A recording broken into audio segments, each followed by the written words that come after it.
Cold mist clung to Arlington's hills as Sergeant Blake Reyes moved across the black mat in perfect measure, his boots clicking in perfect rhythm against stone that remembered every war, every folded flag, every unfinished goodbye. 21 measured steps, a pause, a turn, then again. The marble of the tomb caught first light like a blade, and the crowd along the rail went silent in the presence of a duty older than any one man. From a distance, he looked less like a person and more like an oath made visible. 6'2", broad through the shoulders, hair cropped close beneath a kepi set at a precise angle, he carried the M14 with the same controlled certainty he brought to every breath, every pivot, every measured heel strike.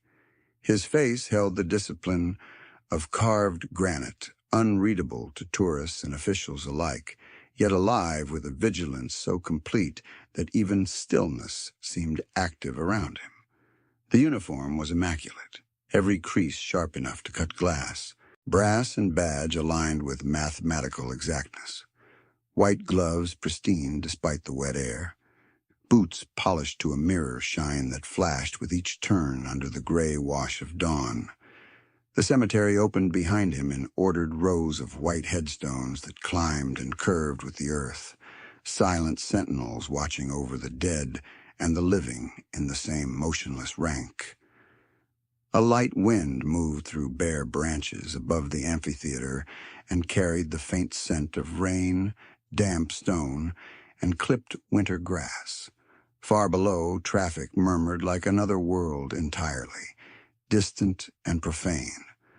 Up here, at this hour, the only authority that mattered was ritual, and ritual did not bend.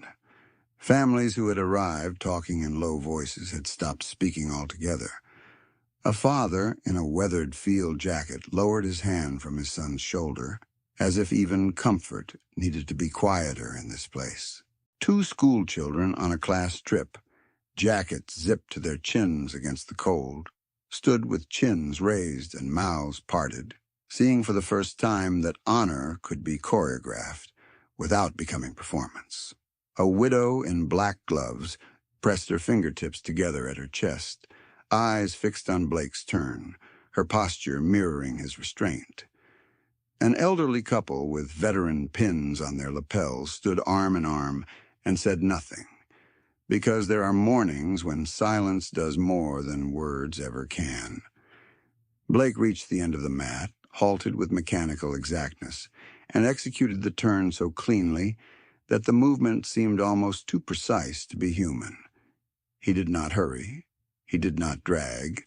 The cadence had been learned, corrected, stripped down, and rebuilt across years until each sequence held the weight of doctrine and devotion alike. 21 steps represented a salute of the highest honor, but symbolism was only the surface layer. Beneath it lived discipline. Beneath discipline lived memory. Beneath memory lived names, some known, some lost, some gone so long they had become questions handed from one generation to the next. He had served 2 tours before he ever wore that uniform. Helmand first, where heat bent horizon lines and dust found a way through every seam in body armor.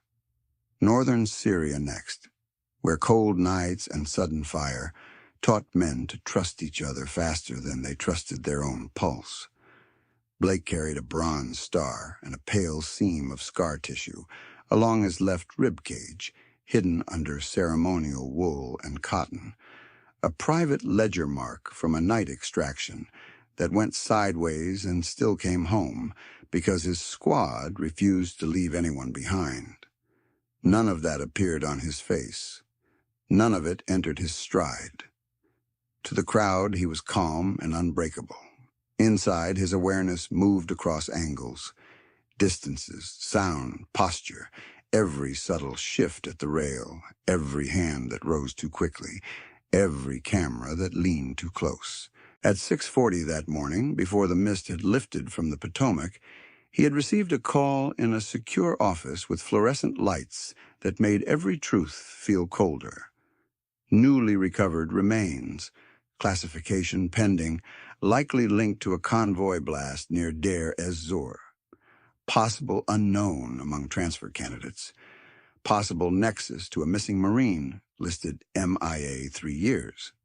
Corporal Mateo Reyes, younger brother, no confirmation, no closure, no certainty, only the old military grammar of grief, all conditionals and careful verbs. He listened, acknowledged, and said the words, "Protocol required." Then he had checked his cuffs, adjusted the kepi, inspected the rifle, and stepped onto the mat at his assigned time with the same formal precision as every other morning. The crowd did not know. Not the school principal standing with a folded pamphlet in hand. Not the retired Army nurse in a Navy coat who watched like someone counting breaths. Not the 3 high school cadets near the rear rail who had lowered their phones and straightened their posture without being asked. They saw ceremonial perfection and assumed emotional distance. What they could not see was the private thunder beneath the surface, contained by training so absolute. It became a kind of mercy. If he let the grief through now, even one crack, it would not stop at a crack. It would become floodwater. And this place was not built for floodwater. It was built for vows. He completed another cycle. 21 paces, still pause, precise turn, resume. A retired sergeant major in a tan overcoat watched with the narrowed gaze of a man who had once inspected formations at sunrise and could tell a disciplined soldier from 20 yards by how he carried his spine. He gave a single short nod, almost imperceptible. The kind exchanged between veterans when respect has no need of conversation. Beside him, his granddaughter counted silently on her fingers as Blake moved, trying to match his stride to the number she had just learned from a docent. 21. At the 20th step, she held her breath, and when he halted on the 21st, she glanced up at her grandfather with astonishment, as if she had just seen time itself obey someone. The tomb's marble shifted in tone as clouds thinned. Pale gray became soft silver. Silver became white fire at the edges where moisture caught light. The inscription on the sarcophagus stood clear and steady, words that did not ask for attention, yet commanded it anyway. Here rested in honored glory an American soldier known but to God.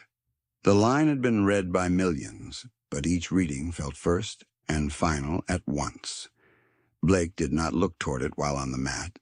He did not need to. He had carried it long enough that it lived behind his sternum like a second heartbeat. His right hand remained fixed and exact as he bore the rifle. The leather of the sling had a familiar weight against fabric stretched taut across his shoulder. The barrel angle did not wander. The heel-to-toe roll of each step remained constant despite damp stone and thin wind. The cadence was not decorative. It was an operational standard, rehearsed under scrutiny, tested by weather, protected by men who understood that precision is respect made visible. If the nation forgot many things, this sequence insisted it would not forget all things. At the rail, a middle-aged man in a wheelchair with Marine decals on his blanket sat with his hands wrapped around the push rims, knuckles pale. His wife stood behind him, one hand on the handle, one hand closed around a folded tissue. When Blake pivoted nearest them, the veteran lifted 2 fingers in a restrained salute that trembled only at the end. Blake did not break bearing. He could not acknowledge. Yet some currents move without gesture. The veteran lowered his hand slowly, eyes wet, expression set not in sadness but in recognition. A guide spoke to a small cluster near the plaza entrance, voice pitched low enough to avoid intruding. She explained the discipline standards, the training washout rates, the way sentinels maintain precision through heat, snow, rain, and midnight quiet. She did not embellish. She did not need to.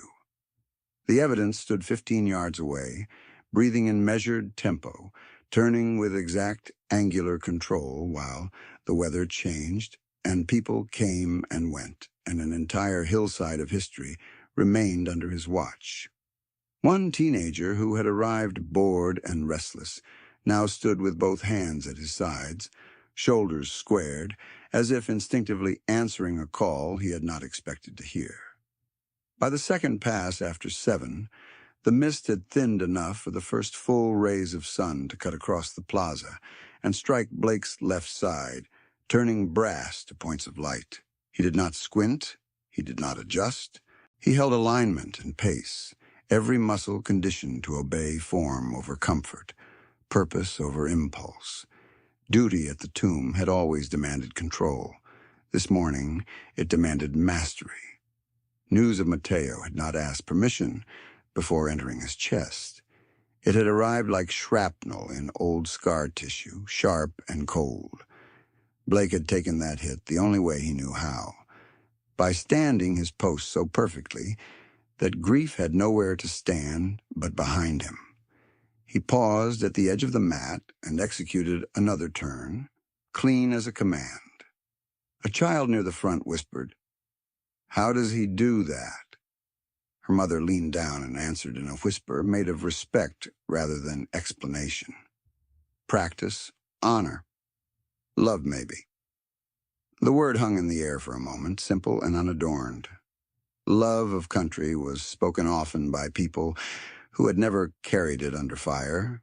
Here, in this place, under this discipline, the term meant something narrower and heavier. It meant love as endurance, love as obligation to the fallen, love as the decision to keep faith with names you may never learn, and with one name you can never forget. Blake crossed the center line again, boots striking with that unmistakable cadence that echoed off marble and rolled across the crowd like a metronome for reverence itself. He felt the weight of the rifle, the pull of the sling, the cool pressure of the glove seams along his fingers. He felt the old scar at his ribs tighten with each inhale. He felt the contained gravity of the call he had received less than an hour earlier. He carried all of it without giving the smallest outward sign that anything inside him had shifted. That was the standard. That was the vow. Across Arlington, flagpoles stirred. Light climbed the headstones. The city beyond the gates accelerated into another weekday of deadlines and departures. At the tomb, time obeyed a different architecture. 21 steps. Pause, turn, repeat. One sentinel moving through a ritual that had outlived presidents, wars, and fashions, reminding every witness who stood in that cold morning hush that freedom's price had been paid in full by men whose names history could not recover, but whose sacrifice duty would never abandon. Then the sound of a high-revving engine cut through the cadence like a blade dragged across glass. It came from the service road near the Memorial Amphitheater, where access was controlled, marked, and understood by anyone who respected this ground. A black SUV, polished to showroom shine, and moving too fast for the wet curve, ignored the posted barricade and swung across the restricted lane with a hiss of tires on damp pavement. The vehicle stopped at an angle that blocked official movement, headlights glaring against stone and uniforms alike, and for one hard second, the only thing louder than the idling engine was the silence it created. Blake did not break rhythm. 21 steps, pause, turn, repeat. The rear passenger door opened first. A camera operator stepped out backward, already filming, shoulder rig lifted as if this were a launch event and not a military cemetery. A producer with a laminated media pass followed, talking into a headset with the clipped urgency of someone counting ad placements.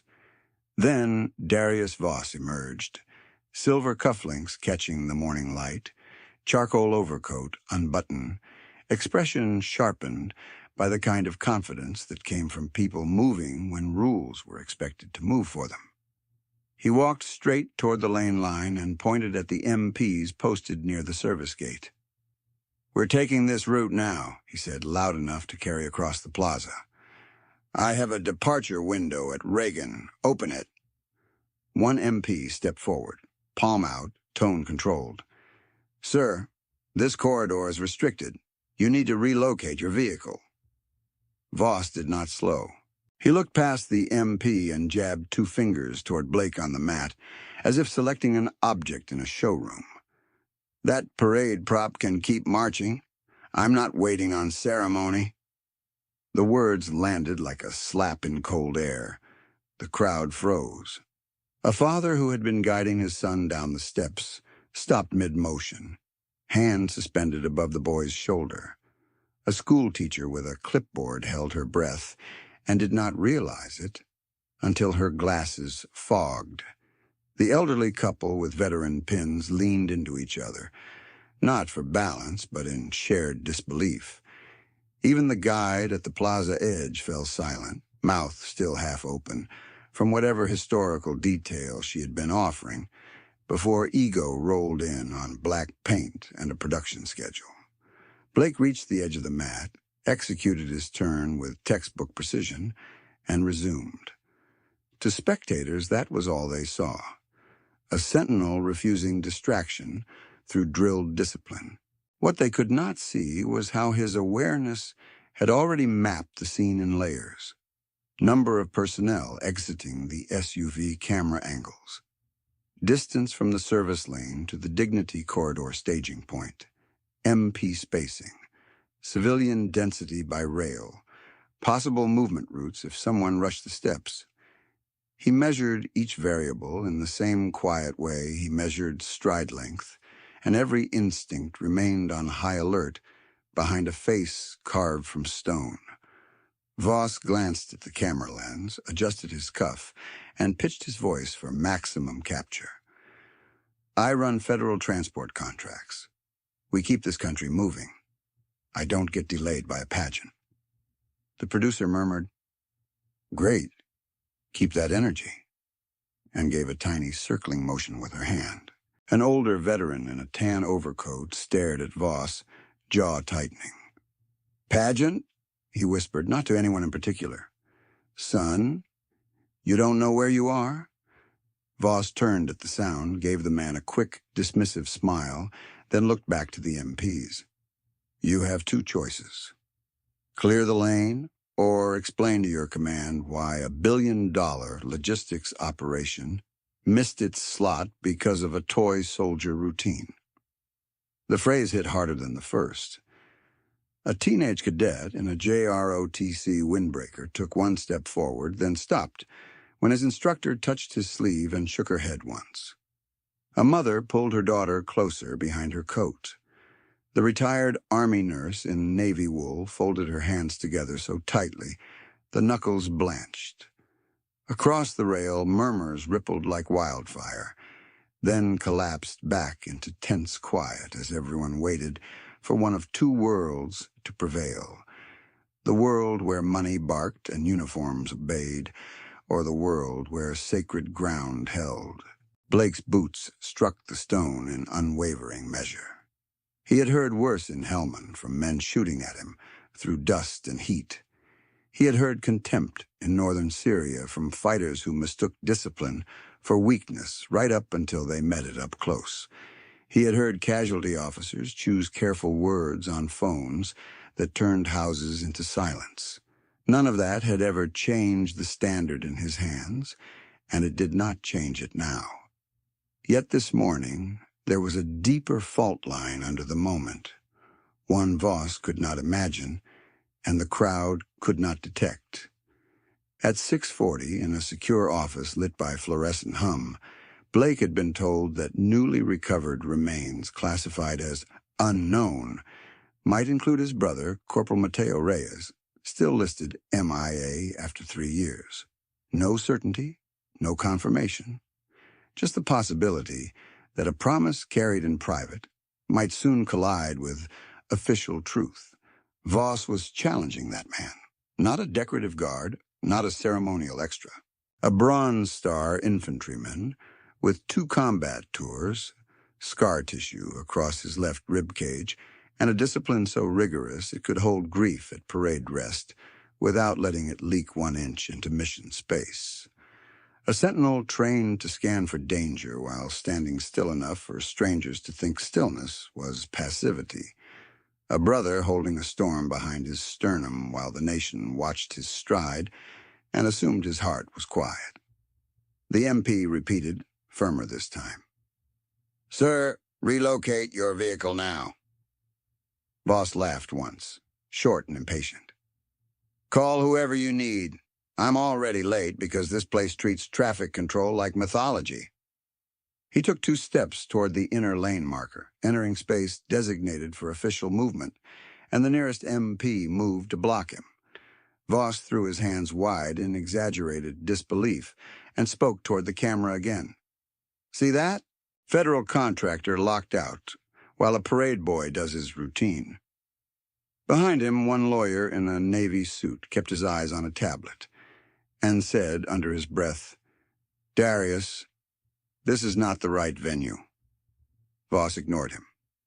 By 7:08, the mist had thinned enough to sharpen edges on everything. Marble seams, brass insignia, raindrops collecting on the SUV hood, the fine stitching on Blake's glove cuffs. That clarity only made the violation starker. Arlington was built for memory, not leverage. The tomb was built for reverence, not branding. Yet here stood a man who had spent years bending corridors, contracts, and checkpoints to his schedule, and he had brought that habit to a place where the dead outranked the living. A child near the rail asked in a whisper, "Why is he yelling?" Her grandfather answered without taking his eyes off Blake. "Because he thinks noise is power." The answer moved through the nearby cluster like a quiet verdict. Blake crossed centerline again, cadence unchanged, rifle angle exact, chin level beneath the kepi brim. Inside, his body tracked everything at once. The MP's stance had shifted to a wider base. Camera operator now positioned to Blake's right flank. SUV driver still in seat, engine running. Civilians compressed tighter at the east rail. Rain starting as a fine mist over stone. He could feel each fact slot into place, a tactical grid overlaying sacred ritual, and still he did not rush a single step. Voss made one final appeal to force. He pulled out his phone, held it at shoulder height, and said loudly, "Get me airport ops. Tell them military ceremonial traffic is obstructing a contracted departure." The phrase, military ceremonial traffic, drew a visible flinch from the Marine veteran in the wheelchair by the lower rail. His wife bent, spoke softly near his ear, and he nodded once, eyes never leaving Blake's march. One tourist, voice trembling with anger, hissed, "Show some respect." Another whispered back, "He has no idea what he's touching." That was true in more ways than anyone there could list. Voss did not know that less than 30 miles away, at a military transfer gate, rain-darkened and already under preparation, a flag-draped case would soon arrive from Dover under dignified transfer protections. He did not know those timelines, those protocols, or how they braided to this morning's movements. He did not know the sentinel he was mocking might soon stand within arm's reach of the unknown, while carrying the possibility that one of them was his own blood. He did not know that sacred law can look quiet right up to the second it answers. He only knew delay, and he treated delay like an insult. He stabbed a finger toward Blake once more. "You, move." Blake did not look at him. Blake did not answer. Blake reached the 21st step, halted, turned, and came back down the mat with the same deliberate force that had carried him through 2 wars and one unbearable call. The world held. Even Voss seemed to feel, if only for a moment, that he had stepped into a current larger than schedules. He lowered his hand, not in humility, but in calculation, scanning for another way around the barrier of uniforms and unspoken rules. His producer glanced at him, then at the MPs, then at the rail of veterans and families, now watching with hard, unblinking attention. The camera kept recording. Rain beaded along the lens hood and did not stop the shot. From Blake's perspective, the scene had become a tightening ring of risk around a sacred center. Protocol governed every move, and protocol existed precisely for mornings like this, when emotion, ego, publicity, and grief converged in a space that permitted none of them to overrun duty. He carried that truth in his posture, as if it were part of the uniform. Shoulders squared, jaw set, breathing measured, each step a refusal to surrender the ground to chaos. To understand why that black SUV's intrusion became more than a traffic violation, and why one line at a gate would soon silence an entire tarmac, you had to follow the same morning beyond Arlington's Marble and into Reagan National's military transfer corridor, where rain pooled under floodlights, honor detail stanchions were being set, and witnesses who had come to mourn stood about to learn what disciplined mercy looked like in real time. Beyond Arlington's Marble and into Reagan National's military transfer corridor, the morning narrowed into rain, steel, and protocol. The service gate at the far end of the tarmac stood under floodlights that painted silver lines across wet concrete, and each line mattered. Where the honor team would form, where the receiving officer would halt, where family witnesses could stand without crossing the dignity lane. Airfield wind moved low and constant, carrying jet fuel, rainwater, and the clean metallic smell that comes when weather strikes aluminum skin. Ground vehicles idled in designated positions with hazard lights, blinking in measured rhythm, and no one in uniform mistook that rhythm for noise. It was the pulse of a handoff, choreographed, to protect the dead from spectacle. Blake arrived in a transport vehicle with 2 MPs and a transfer coordinator who held a clipboard inside a waterproof sleeve. And when he stepped out, the sound of rain on his kepi brim was softer than the click of his heels on painted aggregate. He did not hurry across the gate. He did not look around like a man seeking bearings. He moved with the controlled economy of someone trained to read a space in one sweep and then commit to his lane. The uniform looked as if it had never met weather. Every crease remained sharp enough to cut glass. The brass caught floodlight and gave back a hard, clean gleam. White gloves sat flush at the wrist without wrinkle. The kepi angle remained exact despite crosswind. His boots, polished to a mirror shine, reflected runway lights in broken gold streaks with each step. At witness position, people stood in a line that looked accidental from far away and ceremonial up close. A Vietnam veteran with a walnut cane wore an old unit patch on his jacket sleeve, the thread worn thin where years had rubbed it against door frames and coat racks. He held his jaw firm, shoulders slightly bent, eyes steady on the empty space where the transfer case would soon appear. Next to him stood 2 JROTC cadets, one boy and one girl, both maybe 16, both soaked at the cuffs, both with phones switched off and tucked away like they had reached a place where recording was the wrong instinct. An elderly couple wearing Gold Star pins stood hand in hand, fingers interlocked with the practiced strength of people who had carried grief together long enough to stop explaining it. 9-year-old Elena Ward sat in a wheelchair near the front rope, a wool blanket over her knees and a laminated photo clutched tight against her chest. In the photo, her father smiled in desert camo under punishing sun. Name tape visible, posture easy in the way of men who joked because they understood stakes. Elena's mother stood behind her, one hand on the push handle, one hand resting lightly on Elena's shoulder, as if contact itself were ballast. The child's eyes moved from uniform to uniform with a focus too old for her age, and when Blake passed into her field of view, she straightened in her seat and held the photo closer, not as a shield, but as a salute she had not yet learned to shape with fingers. Two airline operations staff members waited under a canopy 30 yards back, radios clipped to their vests, speaking only in short, essential updates. A chaplain stood near the receiving point in a dark raincoat, collar tab visible when wind shifted fabric.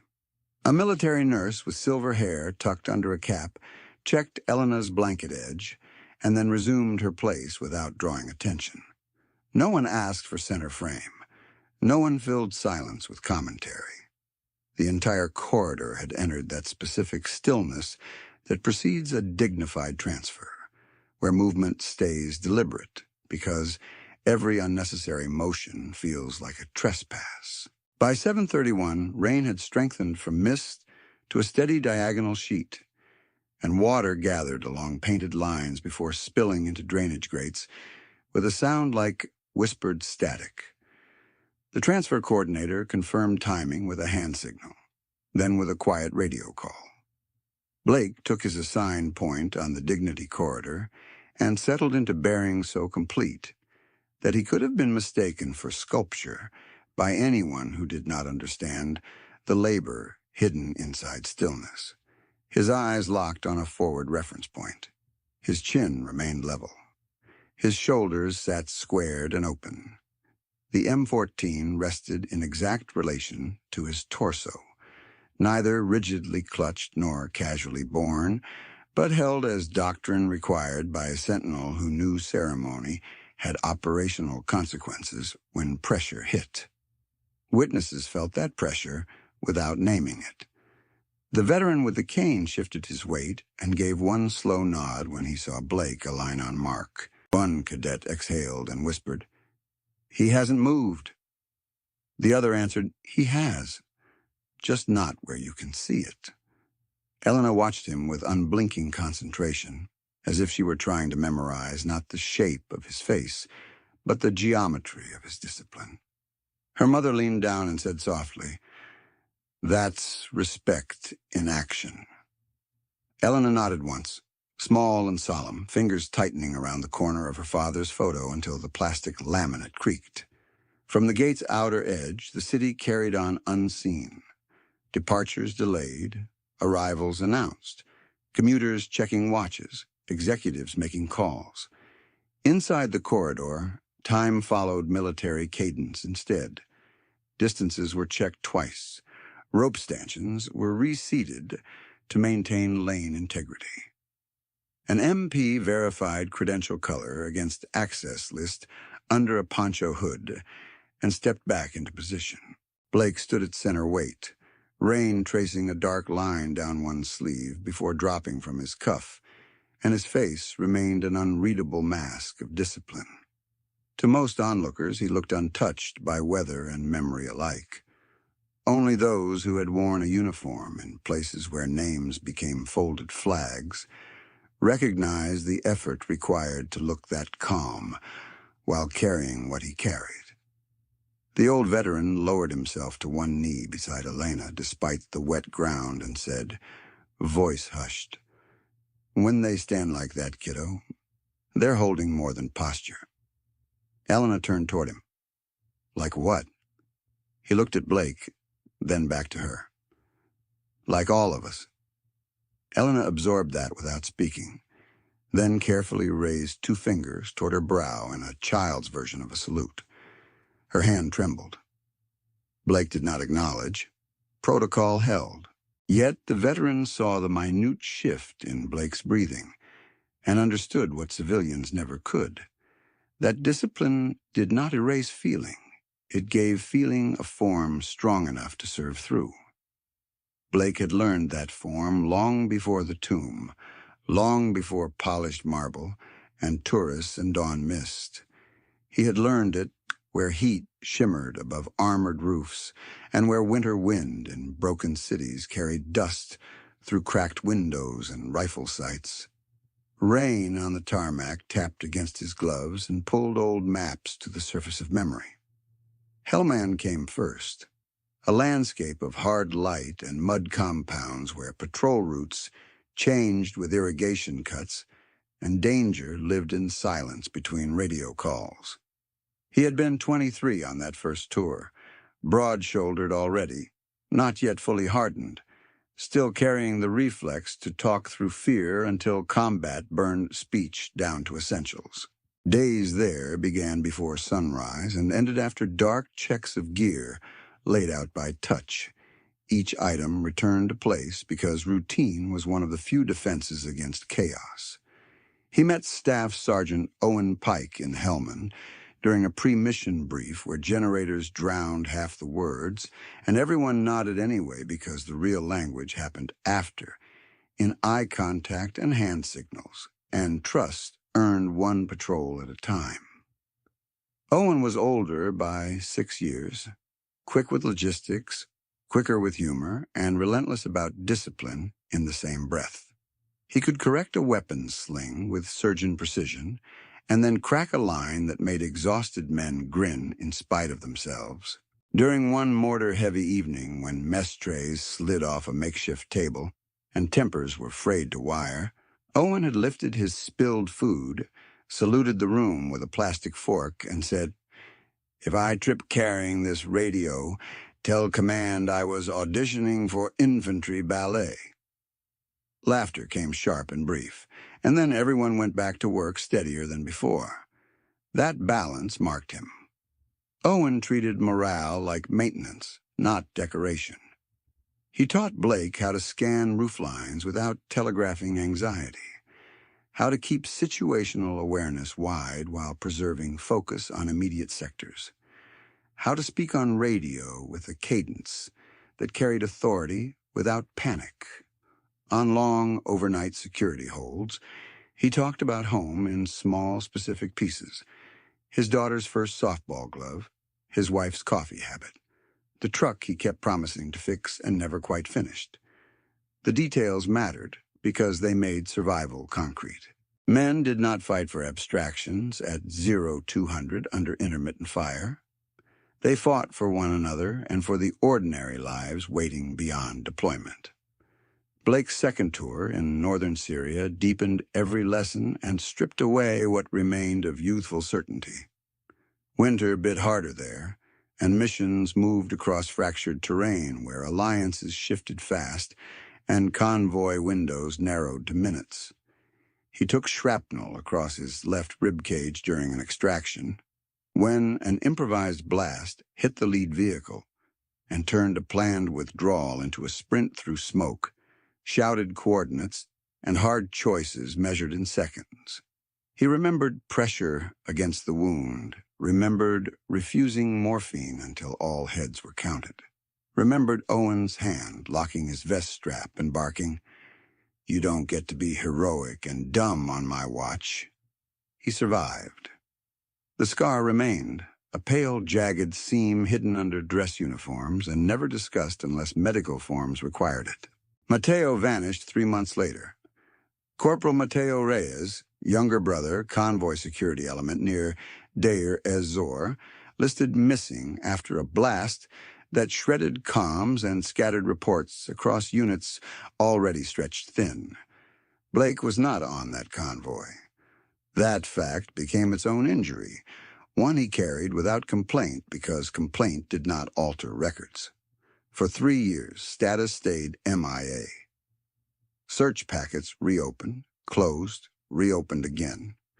Every unfamiliar number on his phone tightened his chest. Every administrative update used careful language designed to avoid false hope, and still delivered it by accident. In chapels and barracks and quiet corners of airfields, he whispered Mateo's name, like a roll call that refused to end. When his active combat cycle closed, he submitted for the old guard not as career theater, but as private covenant. People outside the regiment saw ceremonial polish. They saw rifles, cadence, perfect turns. Blake saw a living contract between the present and those who never got to return. Guarding the unknown meant standing watch for the unclaimed, the unconfirmed, the sons and brothers whose families had received silence instead of remains. He passed selection standards that broke excellent soldiers on details civilians never notice. Glove tension, heel placement, rifle manual precision, weather endurance, emotional control under public scrutiny. Training did not ask for half measures.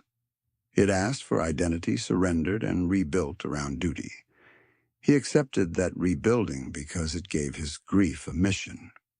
At night, after shifts, he sometimes sat alone in a briefing room with lights off and recited names in a whisper that never reached the hallway. Owen Pike, Mateo Reyes, others from Helmand and Syria whose birthdays he still remembered. He never treated the list as burden. He treated it as command responsibility that outlived rank structure.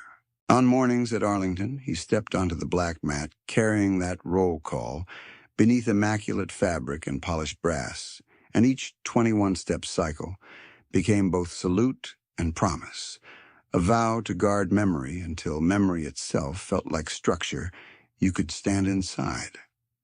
Rain lifted slightly at Reagan, easing from hard diagonal to steady fall. A marshal checked lane markers again. The chaplain bowed his head. The JROTC cadets straightened. Elena brushed raindrops from her father's photo with the heel of her hand and looked up at Blake, as if anchoring herself to his stillness. He remained fixed on point, internally alert, externally serene, a sentinel holding the line between private sorrow and public honor with a precision forged in steel, loss, and unbroken oath. A burst of white headlights slid across the rain at the outer gate, then sharpened into a convoy of black vehicles moving faster than airport protocol allowed. The lead SUV braked hard beside the credential checkpoint, tires throwing a fan of water across painted concrete, and the second vehicle stopped close enough that its bumper nearly kissed the first. Doors opened in sequence. Security contractors in dark rain shells stepped out first, scanning less for threat than for inconvenience. A producer followed with a headset and a hard case of camera batteries. Then Darius Voss emerged under the floodlights, coat collar up, silver cufflinks flashing at his wrists like polished coins, every movement carrying the practiced impatience of a man accustomed to gates opening before he reached them. He had built Voss Meridian Logistics into a private empire by buying underused cargo lanes, bundling federal subcontracting routes, and selling urgency back to the institutions that once set their own clocks. Business magazines called him a systems visionary. Financial panels called him a disruptor. His own interviews preferred another phrase. He optimized dead time. It sounded clinical, clean, almost moral. In practice, it meant no ceremony counted if it delayed him, no protocol survived if it slowed his margin, and no uniform deserved deference unless it served his timeline. Rain streaked down his overcoat as he crossed the checkpoint without waiting for escort. One lawyer hurried at his left shoulder, tablet held beneath a folder. Another carried a waterproof document tube with pre-printed access requests that had not been approved. Behind them, a camera operator lifted a shoulder rig and began rolling. Voss glanced once at the red tally light and adjusted his tone immediately, speaking for the lens and the line of witnesses at the same time. Who's the senior controller on this ramp? An MP at the rope boundary answered first. This is a dignified transfer corridor. You are outside cleared access, so hold position. Voss did not hold. He took 2 more steps until the MP had to shift into his path. I've got a departure hold in place, he said. Runway slot, Private clearance, federal contracts attached. I'm not losing that window because somebody staged a ceremonial bottleneck. Near the witness line, the Vietnam veteran with the cane turned his head slowly toward him, as if checking whether he had truly heard the words. The cadets stiffened without instruction. Elena's mother drew a breath and tightened both hands on the wheelchair grips. Blake remained at his assigned point, shoulders squared, eyes fixed forward, rifle angle exact. What Voss saw when he finally looked at him was fabric and polish, immaculate seams, white gloves, a sentinel standing still in rain. That visual equation had served Voss for years in boardrooms and terminals. Appearance meant function, function meant rank in the machine, and ceremonial rank lived near the bottom. He pointed at Blake with two fingers, casual as ordering furniture moved. Have your parade boy clear that lane, and we can end this in 30 seconds. The MP's jaw set. Lower your voice, sir. Voss smiled without warmth. No. Raise your efficiency. His producer stepped closer, whispering, Keep him in frame with the uniforms. This is strong. The camera operator shifted right, reframing Blake over Voss's shoulder to create the contrast she wanted. Billionaire urgency against military stillness. Voss understood narrative leverage as well as freight algorithms. He turned just enough to give the lens his profile and spoke louder. I move medical supplies, infrastructure components, disaster freight, contracts above ceremony. This aircraft lane is wasted space right now. The line hit the crowd like cold iron. An elderly man wearing a Gold Star pin closed his eyes for one beat, opened them, and stared at Voss with a level expression that carried no theatrics, only judgment. The military nurse near Elena took one step forward, then stopped when she saw Blake's bearing remain unchanged. She understood, as veterans do, that discipline at this level always had intent. By 7:36, the rain had thickened again, each drop bright under the lamps before it shattered on concrete. The transfer coordinator spoke into his radio in clipped code, then moved to intercept. Mr. Voss, you have no authorization in this lane. Reposition to the media perimeter now. Voss swung toward him. I had authorization 12 minutes ago. Ask airport ops. Ask my office. Ask anyone who wants this terminal running on schedule tomorrow. Dignified transfer protections supersede your routing request. Voss took the refusal like a personal insult and lifted his phone. Then I'll escalate above you. He dialed without looking, eyes locked on the corridor stanchions. Patch me to executive operations. Tell them military theater is blocking contracted movement. Military theater. The phrase spread through the witness line in silent recoil. One cadet whispered, That's not what this is. The other answered, He knows. He just doesn't care. Blake heard every word and gave none back. Inside, his awareness partitioned the scene into layered grids. Civilian clustered to his right. Elderly couple, nurse, two cadets, child in wheelchair.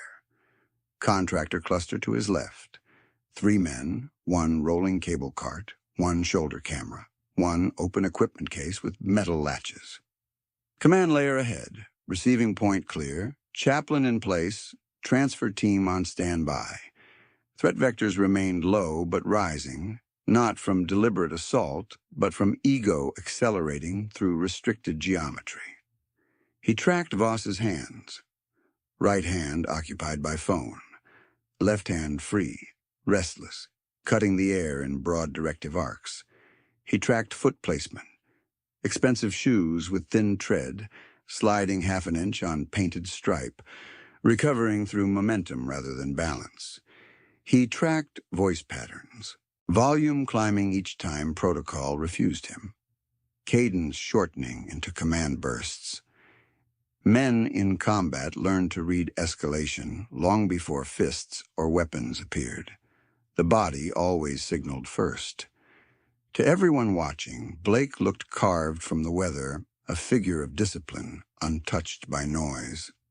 Under that stillness, every muscle remained primed. Not tense, not locked, but ready at gradients measured through training and repetition.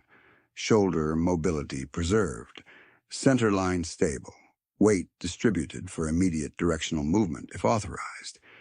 His pulse stayed controlled. His breathing stayed measured. Memory surged anyway. Hellman dust, Syria smoke, Owen Pike laughing under mortar thump, Mateo's name in a fluorescent office less than 2 hours earlier. All of it moved through him like current through insulated wire, powerful but contained.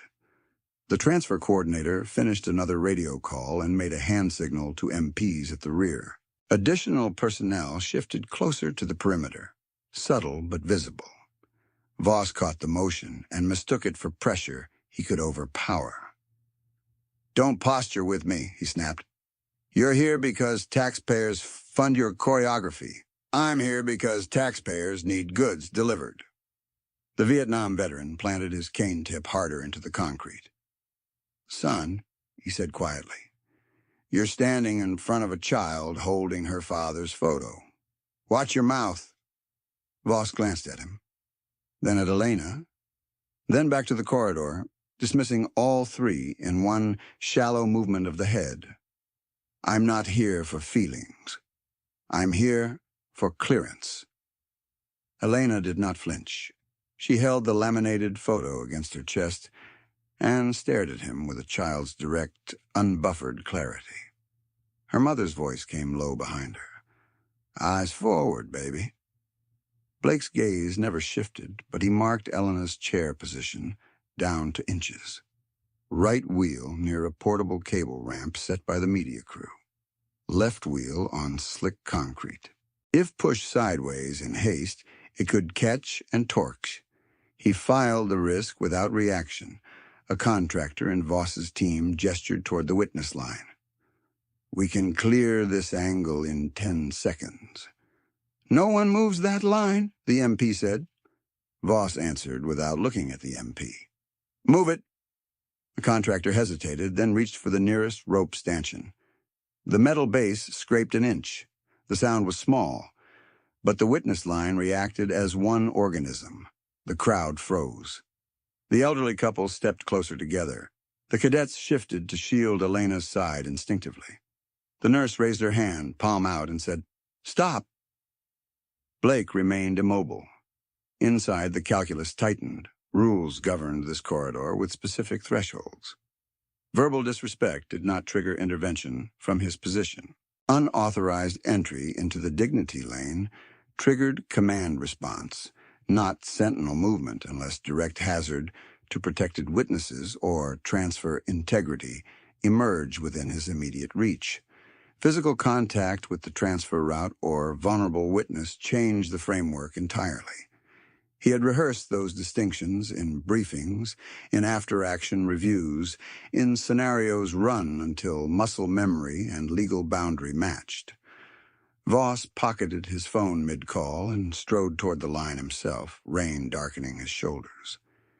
"You're all making this harder than it needs to be. Shift the chair 3 feet. Move the rope. Open the lane." Elena's mother set her feet. "No. Ma'am, this isn't negotiable." "It is to me." Voss exhaled sharply and stepped around the MP's shoulder as if the uniform were a temporary obstacle. The MP moved to block again. Voss planted his palm on the stanchion and shoved. The base skidded farther this time, clipping the cable ramp. The ramp kicked loose on one side. Elena's right wheel slipped into the gap and jerked sideways. Her chair tipped hard enough that her mother lost one grip and cried out. Blake's internal alarms snapped to full. External posture stayed absolute. No flinch. No dramatic pivot. No break yet. The transfer coordinator barked into his radio.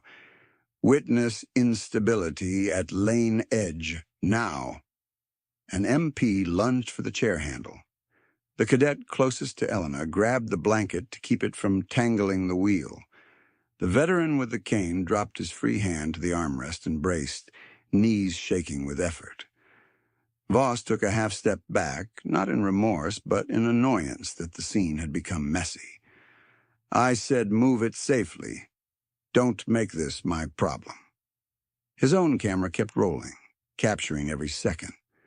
90 seconds later, the distant whine of approaching engines rolled over the tarmac as the transfer aircraft aligned on final approach. Floodlights reflected in sheets across the runway. Rain hissed louder on aluminum barriers.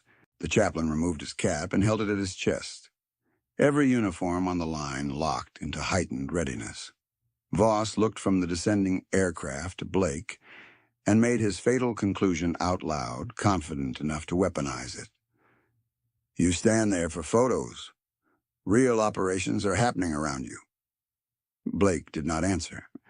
He felt the weight of the M14, the pressure of wet glove seams at his knuckles, the old scar at his ribs, pulling with each measured breath. He saw Elena's wheel still wedged against the shifted ramp. He saw Voss one stride from the marked dignity corridor. He saw the painted boundary that divided sacred process from profane intrusion. Inside, every instinct was coiled steel. Outside, he remained the image of controlled stillness, a sentinel at parade rest carrying storm force restraint, waiting for the exact lawful second when duty would require movement and history would witness why. The aircraft wheels kissed the runway with a muted double thud, and the entire corridor seemed to lock around that sound. Rain moved in silver diagonals through floodlight beams. The chaplain bowed his head. The transfer team at the far mark tightened formation by instinct, each posture corrected to ceremonial exactness. Elena's right wheel stayed trapped against the displaced cable ramp, her chair angled wrong, her mother braced behind her with both hands, straining to keep the frame from tipping farther. Voss stood one stride from the painted dignity boundary, jaw set, hand still half raised, from the shove that had shifted the stanchion. Blake remained fixed on point for one final heartbeat, eyes forward, breathing measured. The M14 steady as stone in his white-gloved hands. Then the threshold crossed. What no one in Voss's entourage understood was that the law inside that corridor had layers, and Blake had just watched the highest layer trigger in front of him. A vulnerable witness in immediate physical jeopardy inside the protected lane during an active, dignified transfer. Ceremony ended there. Protection began there. The transition happened without fanfare, without warning, and with the precision of a rifle bolt, seating into battery. He moved. One step off his assigned point. One. It was not a lunge. It was not a scramble. It was controlled force, compact and exact. A combat veteran's movement translated into ceremonial geometry. His left boot struck wet concrete at a decisive angle, weight centered, hips squared. His right shoulder rotated, freeing his balance line as the loosened stanchion tipped toward Elena's chair. The metal post fell in slow, unforgiving arc, base sliding on rain-slick paint, top bar dropping toward the child's shoulder, and the laminated photo in her hands. Blake's right glove intercepted it, inches above impact. The sound was sharp and clean, steel against leather, a clipped crack that cut through rain and engine noise alike. He absorbed the momentum through his forearm and rib cage, old scar tissue pulling under wool as he redirected the post downward, planted the base flat, and drove it back into stable position with one controlled push of his boot. Elena's chair rocked once, then settled. Her mother gasped and clutched the handles as if pulling her daughter back from a ledge.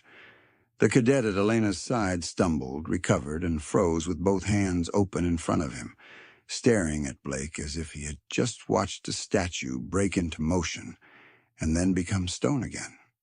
Blake pivoted exactly 90 degrees and squared to Voss. His face did not change. No visible anger. No theatrics. Rain tracked down the brim of his kepi and off the line of his jaw, but his expression held the same unreadable discipline the crowd had seen at Arlington. Inside, years converged in one narrow corridor of intent. Hellman patrol instincts, Syria extraction timing, Owen Pike's voice under fire, Mateo's name from the morning call, tomb precision, legal boundary, protective duty. Every muscle was coiled. Every variable had been reduced to one command moment. When he spoke, his cadence was formal and level, each word placed like a marker stone.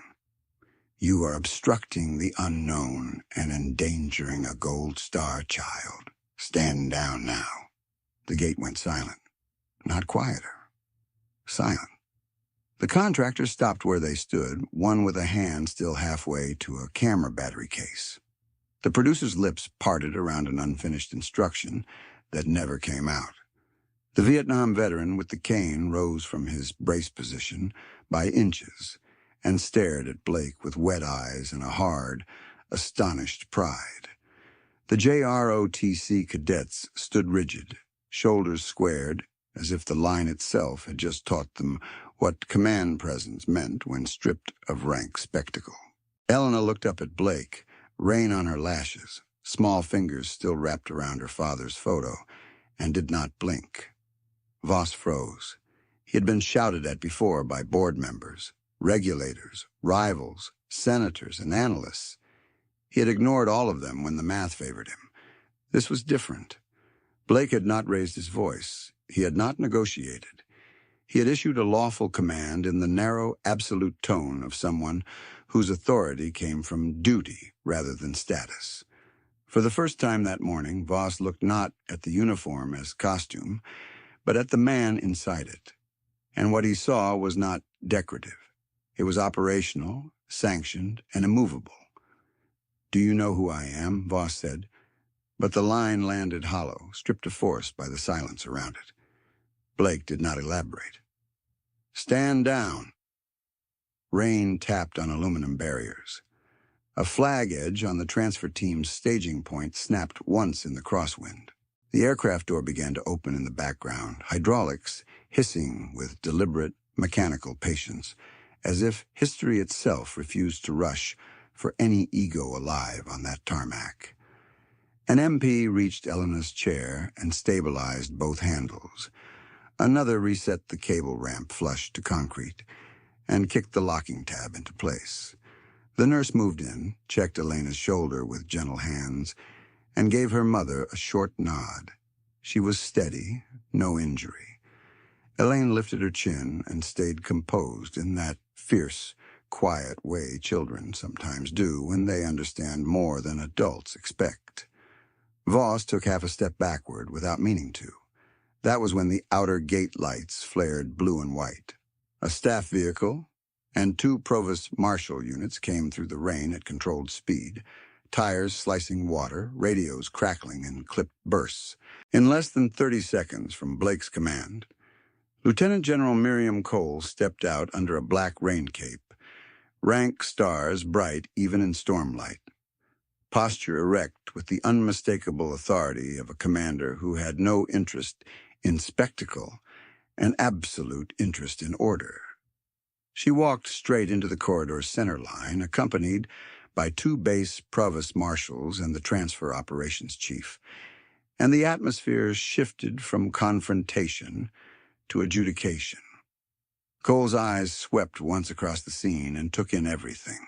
Displaced stanchion, reset witness line, Elena's angled blanket, Voss at the boundary, Blake 1 step off his mark with controlled bearing, aircraft door opening at rear. Her assessment took maybe 2 seconds. Report, she said. The transfer coordinator snapped to. Ma'am, unauthorized civilian entry. Subject displaced protected stanchion and caused witness instability. Sentinel executed immediate protective intervention under dignified transfer protocols. Child secured. Lane restored. Cole looked to the MP at Elena's chair. Confirm. Confirmed, ma'am. Gold Star dependent was at risk of tip impact. Sentinel prevented contact. Cole turned her gaze to Blake. Sergeant Reyes, did you leave a signed point solely to prevent immediate harm within protected lane? Yes, ma'am. Any force beyond stabilization and verbal standout? No, ma'am. She held his eyes for one beat, then gave the smallest nod, the kind that functioned as both validation and command continuity. Your intervention was lawful and correct. The words traveled through the witness line like a release valve opening. The veteran with the cane exhaled audibly. One cadet whispered, "He was right," and the other answered, "He knew exactly when to move." Elena's mother lowered her forehead briefly against the back of the wheelchair and then straightened, one hand covering her mouth, shoulders shaking once before discipline returned. The producer looked toward her camera operator as if searching for a frame that could still save the narrative she had planned. There was none. Cole pivoted toward Voss with the calm of a courtroom verdict. "Mr. Voss, your access request was denied by airport operations at 7:14 and denied again by Military Transfer Command at 7:29. You entered a restricted dignity corridor without authorization, interfered with a federal dignified transfer, and created a physical hazard to a protected child witness." Voss opened his hands in practiced disbelief. "General, this is a misunderstanding. I have federal transport contracts and an active departure hold. We were trying to coordinate." Cole did not flinch. "Your contracts do not supersede honors protocol. Your hold did not grant lane intrusion. Your coordination consisted of non-compliance." One of Voss's lawyers stepped forward, voice tight. "General Cole, perhaps we can discuss this administratively?" "No," Cole said, and the single syllable landed like a gate locking shut. "We will discuss it through formal process." She extended her hand without looking. A provost marshal placed a credential packet into it. Cole held up Voss's laminated access badge between two fingers, rain running off the plastic edge. "Effective immediately, all temporary and discretionary access credentials issued to Darius Voss or Voss Meridian Logistics for military transfer zones are revoked pending federal review." She handed the badge to the marshal. "Log this as suspended for cause." The marshal nodded. "Yes, ma'am." Voss's producer tried one last appeal, voice fraying. "General, we're live on a corporate feed. This optics hit is unnecessary." Cole turned to her with the same measured calm. "The only optics that matter here are honor and law. Keep filming if you choose." Then she faced the provost marshals. "Detain Mr. Voss for federal interference, reckless endangerment, and trespass within a protected military transfer corridor. Preserve all footage from his crew and airport cameras. Chain of custody starts now." The marshals moved with professional restraint. No roughness, no drama. One positioned at Voss's left, one at his right, hands visible, tone formal. "Mr. Voss, you are being detained. Please place your hands where we can see them and come with us." Voss looked past them toward his lawyer, toward his camera, toward the aircraft, searching for one remaining lever. None engaged. Purchase status had met institutional boundary and found it unyielding. He lowered his hands, jaw clenched, and complied. As they guided him toward the perimeter vehicle, the camera operator kept recording out of pure reflex. The frame captured silver cufflinks dulled by rain, expensive shoes dark with runway water, and a man who had mistaken access for authority, walking under escort while a dignified transfer proceeded without him. Cole stepped to Elena's position next. She removed one glove, crouched to eye level, and spoke softly. "You held steady, Miss Ward." Elena nodded, still clutching the photo. "He caught it," she said, glancing at Blake. "Yes," Cole replied. "He did." The general rose and turned back to Blake. "Sergeant Reyes, resume designated position." He answered in the same measured cadence. "Yes, ma'am." He stepped back onto his assigned mark with exact alignment, restoring the corridor's geometry as if the breach had never existed. Rifle angle corrected, chin level, shoulders squared. Stillness returned, but now the crowd understood what lived inside it. This was not decorative silence. This was disciplined protection, calibrated to law, held in reserve until the precise second action became duty. Behind him, the transfer team moved forward in solemn sequence as the flag-draped case emerged from the aircraft into rain and floodlight. Every witness straightened. Every whisper died. Even the wind seemed to lower itself around the procession. At the edge of the lane, the Vietnam veteran touched two fingers to his brow in a restrained salute and murmured, voice rough with memory, "Steady as stone."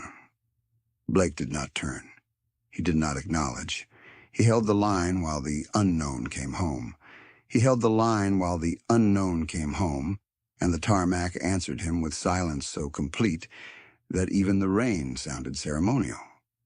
The transfer team moved in measured cadence from aircraft to receiving point.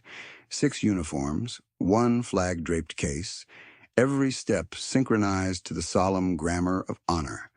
Floodlights glazed the wet concrete in white bands. The chaplain walked just behind, cap in hand, lips moving in a prayer no microphone could have improved. Blake stood at his restored mark with rifle steady and chin level, 1 step returned, 1 boundary repaired, 1 oath still intact. Elena watched from her chair, blanket tucked, photo pressed to her chest. The veteran with the cane stood beside her, shoulders trembling from effort, but posture unbroken. When the case passed, he raised 2 fingers in a restrained salute and held them there until the final halt. At the receiving line, Lieutenant General Miriam Cole gave the command to secure, then let the moment breathe before any administrative language returned. The honor detail completed the handoff. Signatures were exchanged under a rain cape and a red filter flashlight. A provost marshal read the case serial aloud for confirmation, and the transfer coordinator repeated it back, each digit clear over the hiss of weather. The stanchion Voss had shoved was photographed in place, then logged as restored. The cable ramp was relocked, checked by hand, and marked safe in the incident worksheet. An MP collected the loosened locking pin the contractor had kicked aside and sealed it in a small evidence pouch with time and lane number written in block print. Cole stepped to the provost marshal team and spoke with clipped precision. "Credential suspension entry complete?" "Complete, ma'am. Badge number and revocation timestamp uploaded." "Corporate footage?" 2 camera cards and 1 solid-state drive surrendered voluntarily. Airport camera archive hold placed. Chain of custody initiated at 7:44. The producer, soaked and pale, stood 10 feet away while the marshal read back the inventory. Camera A card, camera B card, external drive, all sealed. She opened her mouth as if to contest, then closed it, nodding once. The lawyer who had tried to intervene earlier took off his glasses, wiped rain from the lenses, and said quietly to her, "No statements to press. We do this in court." He had no more half-sentences left. A radio call came in from Arlington Operations, and the marshal held the handset out to Cole. She listened, eyes forward. "Copy. Service road vehicle from the Memorial Lane has been impounded and logged. Driver statement attached to the same case file." She handed the radio back. The black SUV that had cut across sacred ground that morning was no longer an argument. It was an impound number and a report attached to federal interference. Another call followed from Airport Executive Operations, patched to transfer command as required. The administrator's voice was thin with urgency through the speaker. For the record, no departure priority hold existed for Mr. Voss in the military corridor. His office request was denied at 7:14 and rejected again at 7:29. The transfer coordinator documented the callback, read it aloud for witness verification, and placed the signed note in the incident folder. Every contact had an outcome. Every outcome had paper. By the time the transfer case was moved to the secure vehicle for onward handling, the rain had eased to a fine mist. Elena's mother crouched in front of her daughter and searched her face. "You hurt anywhere?" Elena shook her head. "No, ma'am. Just scared for a second." The nurse checked her once more, then smiled with practiced gentleness. Steady heartbeat. Strong kid. The old veteran tapped his cane on the concrete and said, "She stood her ground better than most grown men." Cole heard that and looked to Elena. "Miss Ward, that is true." Elena swallowed, then looked past the general to Blake. "Can I thank him?" Cole turned to Blake only after the lane was cleared and the transfer movement complete. "Sergeant Reyes, maintain bearing." Then softer, with command still in it. "After relief, 1 minute." "Yes, ma'am." 3 hours later, in a dry briefing room off the airfield corridor, uniforms traded rain for paperwork. The evidence table held sealed pouches, labeled cards, and one laminated credential from Voss Meridian Logistics, now stamped "Suspended for Cause." The provost marshal read the arrest report aloud. Federal interference with dignified transfer operations, reckless endangerment, criminal trespass in restricted military lane. A second sheet documented witness statements from the nurse, both cadets, Elena's mother, and the Vietnam veteran. The camera operator's footage was listed as retained evidence, not publicity property. Cole signed the final page and slid it to legal. "Forward to Federal Liaison and Airport Authority Council. No discretionary reinstatement without command review." "Understood, ma'am." The lawyer from Voss's team sat rigid in a chair near the door, waiting for his turn to receive copies. He no longer looked at Blake. He looked at the documents, because documents were the only language left to him now. At 12:18, Blake's secure phone vibrated once against the table, the same channel that had called him at dawn. He stepped into the hallway at Cole's nod and answered. The casualty affairs officer spoke in careful cadence. "Sergeant Reyes, update on the recovered remains packet. Laboratory comparisons complete. The remains transferred this morning are not a match to Corporal Mateo Reyes. The decedent will remain formally designated unknown, and Corporal Reyes remains MIA under active status." Blake stood at attention, though no one could see him. "Acknowledged." The officer continued, voice steady and final. "This closes the identification action on this packet. Further updates, if any, will concern separate recovery cases." "Understood." He ended the call and returned to the room with the same expression he had carried on the mat, but his chest felt the old pull of scar tissue and memory tightening together. Confirmed non-match. One door had closed cleanly, and the ache remained, no longer suspended on this morning's uncertainty. The day had still given him something the call could not. A lived answer to what duty required while absence endured. Cole dismissed him from administrative hold at 13:05. Outside, under a lightning sky, Elena waited near the curb with her mother and the veteran. Her blanket had been changed. Her father's photo was dry and tucked under one arm. When Blake approached, still in immaculate uniform, she straightened in the chair and lifted a precise 2-finger salute, small hand trembling but disciplined. He returned a formal salute, brief and exact. "Thank you for catching it," she said. His voice was low, measured. "Your father was honored today. You honored him, too." The veteran gave a short nod that carried decades. "You were steady as stone, Sergeant." Blake met his gaze. "So were you." No one reached for theatrics. No one asked for a photo. The moment stood on its own weight, then settled into memory where it belonged. By late afternoon, the clouds had broken over Arlington, leaving the headstones bright under a cooling sky. Visitors gathered again along the rail at the tomb, a new crowd layered over the mournings, yet carrying the same hush when the sentinel stepped onto the black mat. Blake's relief complete, his weapon inspected, his gloves immaculate. He took position with the exactness doctrine demanded. A school group stood shoulder to shoulder, phones lowered.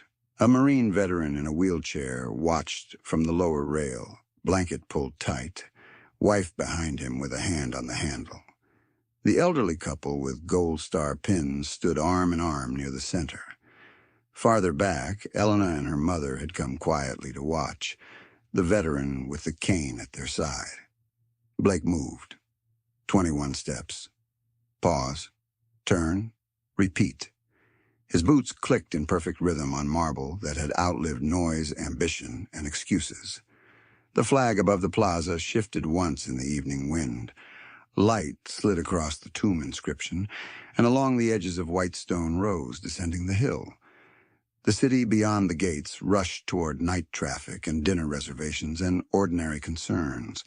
On the mat, time narrowed to cadence and vow. Elena counted under her breath, her fingers marking each pace against the armrest. At 21, she stopped and lifted her chin, eyes bright but dry. The veteran with the cane whispered, "That's how memory marches." Her mother squeezed her shoulder and did not speak. At the end of one pass, Blake halted and turned, face unreadable, posture exact, grief and resolve held in disciplined balance. The laboratory had ruled this transfer out, and Mateo's status remained what it had been before dawn, missing, loved, and unforgotten. Blake understood now that his brother was not absent from this place while waiting on a single case number. He was carried in the duty itself, in every safeguarded transfer, every protected witness, every boundary held when arrogance pressed against sacred law. Twilight deepened. The marble cooled to blue-gray. Headstones stood in patient ranks like a silent formation extending to the horizon. Blake completed another cycle, then another, boots striking with that measured authority that made strangers straighten and veterans go still. No announcement followed, no applause rose. Reverence did not need noise. He took the 21st step, paused, turned, and walked back into the fading light, a sentinel unbroken on sacred ground.